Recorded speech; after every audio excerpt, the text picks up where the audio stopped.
If this experiment succeeds, then women can walk around any time of the night and day, walk around the village in perfect safety.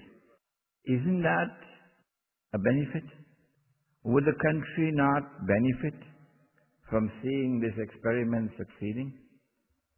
But more than that, the PNM brought black nationalism to this country, 1956. I was 14 years of age in 56 when the elections took place. That black nationalism has damaged the body politic of the country and has produced racial polarization. Unless we find a way out of the racial dilemma, this country will eventually capsize. In fact, we may not have much time left before we reach that abyss.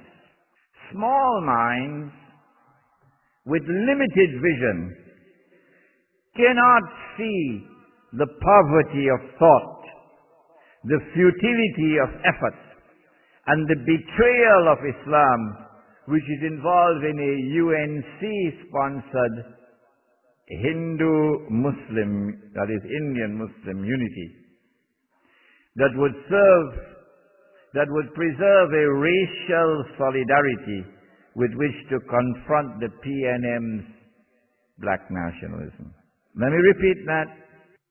Small minds with limited vision cannot see the poverty of thought, futility of effort, and betrayal of Islam involved in a UNC-sponsored Hindu-Muslim unity, meaning Indian Muslims, that would preserve a racial solidarity with which to confront the PNM's black nationalism.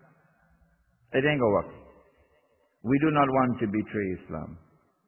Rather, the Muslim village would transcend the politics of race to establish, or rather to make the effort,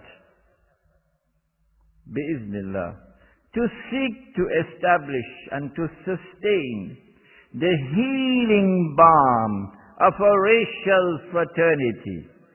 Islam, and I believe only Islam, can bind the races together by binding their hearts together in a brotherhood. And so, when the Muslim village establishes and sustains a racial fraternity of all the races living together as a family the way we used to live before in this country, the Muslim village would have succeeded in doing what the PNM can't do and the UNC can't do and the other religious bodies cannot do. Is that not beneficial? We're not the first. Imam Nazim Muhammad has already succeeded in doing that in Bo Settlement Jamaat in Rio Claro. Please go and visit him and see what he's done. We live in a country in which, despite abundant wealth, oil, gas, we are the major supplier of natural gas now to the United States of America. Despite abundant wealth, despite a very fertile soil, despite a very well-educated population, the number of people who live below the poverty line is about 30%. And those who are living in poverty can look forward to permanent poverty, forever and ever and ever. When the rich are permanently rich, and the poor are imprisoned in permanent poverty, then that is oppression. Around the world today, that oppression has descended upon mankind.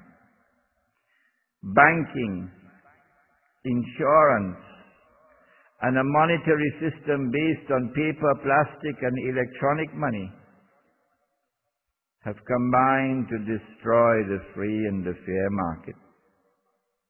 The problem is compounded by a value system that glorifies the rich. If you're rich, you're somebody. And if you're poor, you're nobody. All over the world today, poverty is not only considered to be something increasingly disgraceful and demeaning, but also something to be feared, something to be abolished. The President of the Republic of Trinidad and Tobago lectured recently, we want to abolish poverty. I laughed when I read it. The rich nations of the world have reasons to fear the poor, since they themselves have played a dirty role in bringing about mass poverty. When the masses plant, they do not reap the fruit of their labor. Others do so. And so eventually, the poor become criminals. The Muslim village would strive, as I said earlier, to restore the free and the fair market by eliminating riba as much as we can. And so eliminating riba through the front door, meaning the commercial banks, Republic Bank, etc., and eliminating riba through the back door, meaning the Muslim Credit Union. I am not unfairly attacking my brothers. No. What they're doing is wrong. It is riba, and I've warned them again and again. And they can understand, but they're hiding behind fatwa. We will seek to eliminate bank interest and insurance and try to restore money which has intrinsic value, which is our next lecture, inshallah, next month. And so those who plant would reap. But if you don't plant, you can't reap. Allah subhanahu wa ta'ala can then intervene in the economy, and He can take from some and give to others. And so wealth will circulate in the economy, and the poor would not remain permanently poor. Would that not be beneficial for the country? Allah's messenger said that women are the twin halves of men. Allah's messenger said that all of mankind will stand before Allah on the last day as equal in His sight as are the teeth of a comb. And so men as well as women stand equal before Allah. Allah gave men, He gave to men rights, but Allah gave to women also rights.